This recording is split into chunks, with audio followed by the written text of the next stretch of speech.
Jerry Brown here with Jerry Brown Travels, and this video you're going to be looking at, it is a video I made 2 weeks ago, and unfortunately I accidentally shut it off on YouTube. So what I'm doing is I'm reposting it today as a new video. I've made some changes in there that will be refreshed if you have seen it before. The other thing we're going to talk about is the travel insurance in there.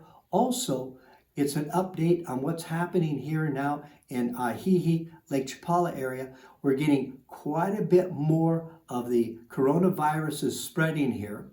Now, Mexico, about a week ago, opened up a lot of the beaches and everything. Well, what happened was the virus took over, and now they've had to close down a lot of the areas of Mexico that they prematurely opened up to. So this video is an update also, and so I hope it helps you. The other thing, I want to give you an update too with our Patreon. Now, for you that have been contributing to our Patreon, you have contributed a little over $110. And so what we have done is we've matched that. So between you and us, we now have a little over, say, $220 that we're giving back into the community. We're giving it to a food bank so they can feed a lot of the people that are in need of that. So I want to just thank you on that. Okay, let's get on with this video. This video is going to be focusing on the Ajijic area and also the state of Jalisco. And but I have a map on there, and I'll show you what it looks like. Jerry Brown here with Jerry Brown Travels. Lori here. Well, today we're going to tell you about how COVID-19 get into Ajijic and then spread it out. So Jerry have more information, and he will tell you what is going on here for information. So Okay. see you later. Thanks, Larry. Love you. What I want to do is I want to show you the map of Jalisco. Now, Jalisco is a state in Mexico, and Guadalajara here is actually the second largest city in Mexico. Also, it's the second largest amount of coronaviruses that are in this area here. Of course, it's a city, and that's one of the reasons why. Over here, we have Puerto Vallarta. And then, as you come down into this area over here, then we have Lake Chapala, we have Ajijic, and this area right in here.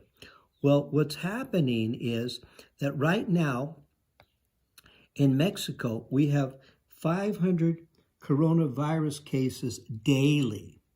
And so the state of Jalisco, like I say, it's the second largest amount of contamination or people that have the virus.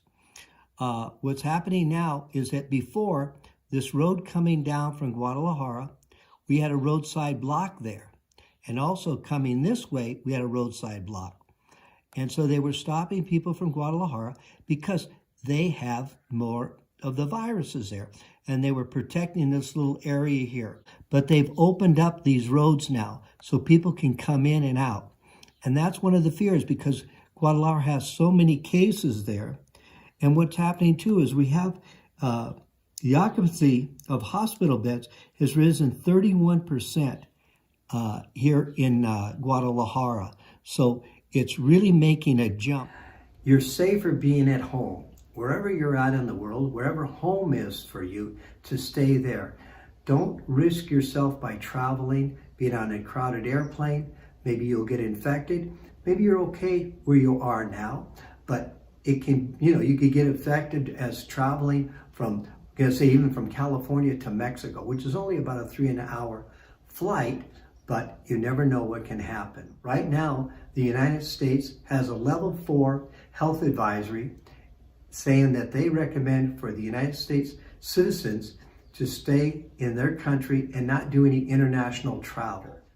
Only you can decide if you feel comfortable getting on a plane, coming down on an international flight, and that's something that you need to decide for yourself. One of the things that we recommend is you get travel insurance, just in case, especially now with the what's happening around the world. So what we do, we typically get travel insurance when we travel to other countries. We get two policies. We get one, which is an emergency evacuation, and we usually get $150,000 each on that. And then another one we get is the medical insurance part of it. This way, if we get sick, if we get into a injury or an emergency, then we can be taken care of.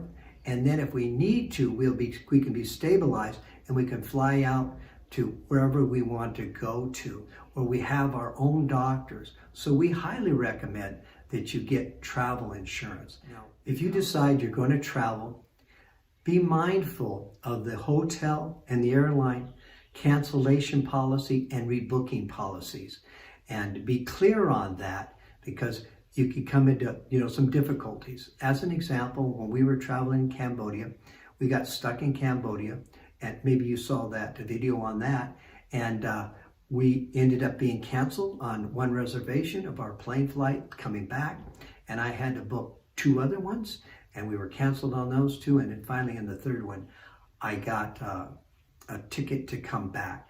But it took me about 3 months to actually get my refund back from the airlines. So just be prepared for that. Keep in mind that some of the restaurants and the hotels and attractions may be still closed.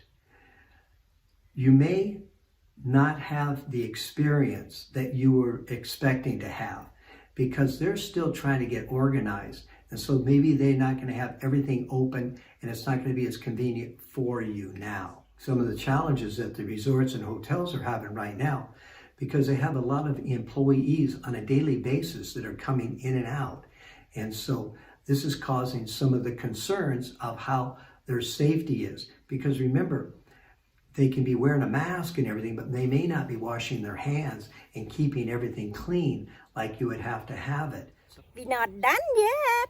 Some of the questions, let's say you are a guest at a hotel and there's a lot of people that are coming in. Are they going to make you wear a mask? Is that going to be mandatory? How about if you're congregating, you're around a reception area, and is everybody going to be social distancing? What are the criteria that they're going to, enforce? Or is it going to be just open? You don't have to wear a mask, you don't have to social distance and stuff like that. You'll be having other people, other travelers. Some people are a lot more conscientious about the keeping themselves safe. Some people, they feel that they don't need to worry about that. So those are some of the things that are questionable in our mind, and when we think about traveling or not to travel. Well, somebody asked me, they says, Jerry, what are you doing? What is your plans on traveling or not traveling? Well, what Lori and I have decided to do, we're not going to travel for a year. We're going to home quarantine. We're going to stay around here because we know it's safe here. And so we're not going to take the chance of getting on an international flight and traveling around the world and doing stuff like that at this time. That's what we're going to do. So my recommendation, if you were to ask me what you should do, I'm only going to tell you what we're doing.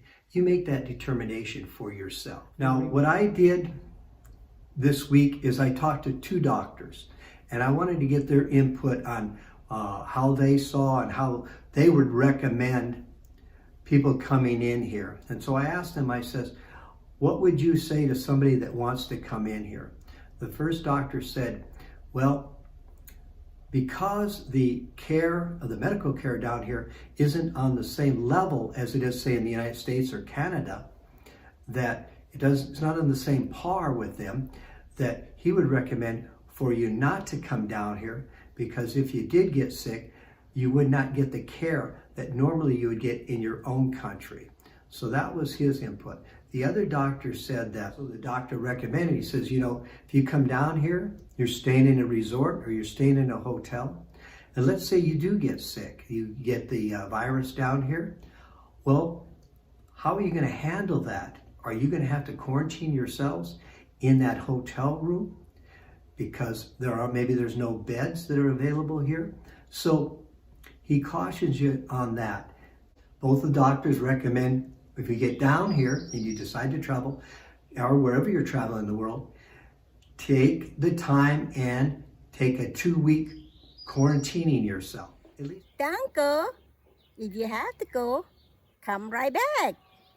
Now remember, what I talk about in my videos are my own experience and what we have experienced on a day-to-day basis. So I want to give you as much information as I have.